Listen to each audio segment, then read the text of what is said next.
Did Deiveson Figueiredo waste his prime? Welcome back to a brand new video, and this question is a question that I came across online, thinking about it. Obviously, Deiveson Figueiredo and Moreno are going to be fighting for the 4th time this month in Rio de Janeiro. Most likely the final time they will fight, and I want to get into that first. The thing I want to talk about with this is, I feel like people don't give this as much credit as it deserves. I think in the future we're going to be looking at Deiveson Figueiredo and Moreno, their whole quadrilogy, so to speak. I think we're going to be looking at it as some legendary times. Like, I think these two will go in the Hall of Fame together because these guys have made 3 amazing fights. Each fight has been exciting, and before that the flyweight division was dying. The people were saying the flyweights should be no longer there, that it should be closed, there should be no more flyweights, and now the flyweight division is flourishing like it's never flourished before, mainly because of them, but also because of the likes of Kai France, Alex Perez, Alexandre Pantoja, Matt Chanel, Mateus Nicolau. There are so many flyweights that are on the radar. Muhammad Makayev, just to name one of them. You gotta give a lot of the credit to Moreno and Deiveson Figueiredo because that fight showed that they don't need Henry Cejudo, TJ Dillashaw. They don't need any big names to make the flyweight division good. Them two, relatively kind of unknown to the casual audience, could make a banger fight and create stars because of that fight. Moreno is now one of the most loved guys in the flyweight division and even in the UFC. And before that fight, he wasn't really known, and the credit lies because the fight was just so amazing. So obviously the first fight was a banger. Second fight was mostly dominant from Moreno, and I was one of those guys not looking for a third fight. But the third fight was also legendary in its own right, with Moreno winning the first few rounds and Deiveson Figueiredo basically having his leg kicks really add up and winning him the last 3 rounds, and especially the last 20 seconds of that final round was crazy. But obviously it was inevitable. The score is 1-1-1. Obviously the first fight was a draw. Moreno won the second one, Figgy won the third. We need a 4th fight, right? But I wanted to first touch on how incredible this is, and I think a lot of people in the next few years are going to look at this time and look at this 4th fight and be like, wow, there's never been a 4th fight in UFC history. And the reason that there is simply because these two, whenever they're in the cage,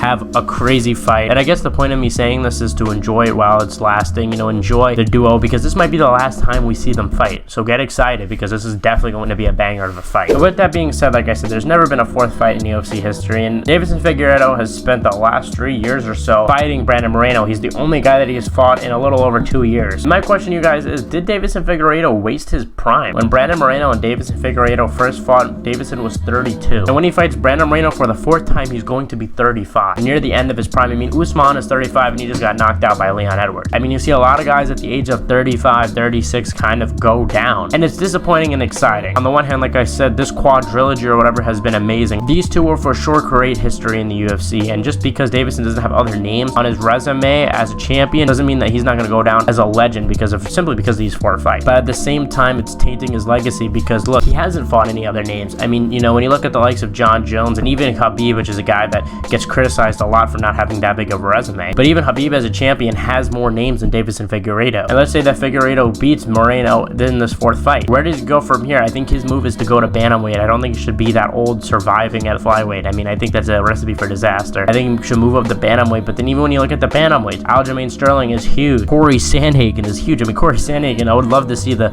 size discrepancy there. To me, look, I love Moreno, and Deiveson Figueiredo in the past has annoyed me, but at the end of the day, I do respect them both because they have created so many moments together in the octagon. But I'm just a little worried. But if you're a Figgy fan, you should be really worried about the future of Deiveson Figueiredo because he might have wasted his prime. Anyway, guys, I hope you guys enjoyed this video. Let me know your takes in the comments below. Comment questions for the Q&A this Thursday. I already have a lot of questions, so I'm trying to get to all of them and trying to include them all. But like I said, I hope you guys enjoyed this video. Please leave a like if you did. I'll see you guys in the next one.